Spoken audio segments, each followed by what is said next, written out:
बिस्मिल्लाहिर्रहमानिर्रहीम। अस्सलाम वालेकुम। AQ ग्लोबल चैनल की तेज़ तरीन, मुस्तनिद तरीन और ताज़ा तरीन खबरों के साथ हाजिर खिदमत। इस वक्त इस्लामाबाद में बनीगाला के मकाम पर इमरान खान के घर की तरफ जाने वाले तमाम रास्ते ब्लॉक कर दिए गए हैं। ये रास्ते PTI के नज़रियाती कारकुनान ने ब्लॉक कर रखे हैं। PTI के ये पुराने नज़रियाती कारकुनान इस वक्त ज़बरदस्त एहतजाज और पुरज़ोर मुजाहरे कर रहे हैं। इनका मुतालबा है कि आज़ाद कश्मीर में इमरान खान ने अपने नज़रियाती कारकुनान को मुकम्मल तौर पर नज़रअंदाज क्यों किया है और आखिर उन पुराने और मुखलिस नज़रियाती कारकुनान को आज़ाद कश्मीर में इंतखाबात के मौके पर टिकट क्यों नहीं दिए गए, जिन्होंने हमेशा इमरान खान का साथ दिया। इस वक्त ये कारकुनान बहुत ज़्यादा गुस्से में हैं और उन्होंने बनीगाला में इमरान खान के घर की तरफ जाने वाले रास्ते ब्लॉक कर दिए गए हैं। उनका कहना है कि जब तक आज़ाद कश्मीर के इंतखाबात में टिकटों की गैर मुनसिफाना तकसीम पर नज़रसानी नहीं की जाएगी, वो एहतजाजी मुजाहरे जारी रखेंगे। बाबर आजम के घर वालों की तरफ से इत्तला आई है कि मारूफ क्रिकेटर बाबर आजम की मंगनी की खबर बिल्कुल बेबुनियाद और मन घड़त है।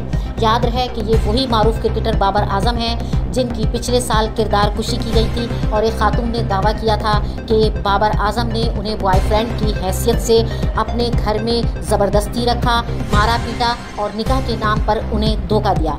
फ़िलहाल बाबर आजम के घर वालों ने ऐलान किया है कि बाबर आजम की मंगनी के हवाले से जो भी खबरें आ रही हैं वो सब बेबुनियाद और मन घड़त हैं। इसराइल के मारूफ सियासतदान जनाब बनीत और होने वाले प्राइम मिनिस्टर ने इस वक्त एक बहुत ही गैर जिम्मेदाराना हरकत का इर्तिकाब किया है। उन्होंने इस्लामाबाद में मारूफ तरीन हस्पताल और इस्लामाबाद के सबसे बड़े हस्पताल शिफा हस्पताल की तस्वीर अपनी एक वीडियो में शेयर की है और इसे गज़ा फ़लस्तीन का हिस्सा बताया है। उन्होंने कहा है कि शिफा हस्पताल दरअसल वो हेडक्वार्टर है जहां पर फ़लस्तीनी दहशतगर्द अपने मंसूबे तैयार करते हैं और फिर इसराइल पर हमला करते हैं।